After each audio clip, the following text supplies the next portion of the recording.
हल्दिया मेहंदिया रसम सांचक और दस्तरखान पे अलग अलग किस्म के खाने हैदराबादी स्टाइल में सब शुरू कर दिया हमने। ये जुल्म नहीं तो क्या? आप मुझे बताओ। जालिम कौन दिख रहा? खाली खुद पाप करो, नाम हो शैतान का बदनाम।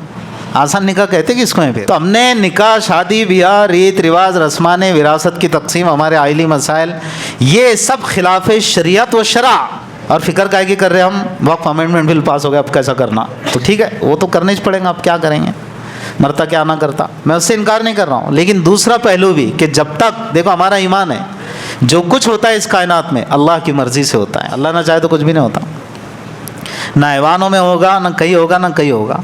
मालूम है कहीं ना कहीं हम अच्छे खासे कम पढ़ रहे हैं, और कम पढ़े उसी का नतीजा ये एज ए रिज़ल्ट। अपने आप की इस्लाह तो करना पड़ेगी ना। सर इस पहलू का नज़रअंदाज कर ले या उतना ज़्यादा ज़ोर ना दे इस इस्लाही अम्र पर, तो फिर आप कितने भी काले पट्टे बांधो, खूब एहतजाज करो, खूब चिल्लाओ चीखो, इनकार नहीं है, जो कहा जा रहा है वो करना चाहिए। ठीक है, मैं भी कह रहा हूँ भी करो। नक्श हैं सब ना तमाम खूने जिगर के बगैर। अल्लाह किन चीज़ों से राज़ी होता है, खुश होता है, शरीयत कैसे ज़िंदा होती है अमली तौर पर, वो पहली फ़िक्र करना पड़ेगी हमको, तब जाके सारी चीज़ों का असर और इसका नतीजा हमारे सामने आ सकता है।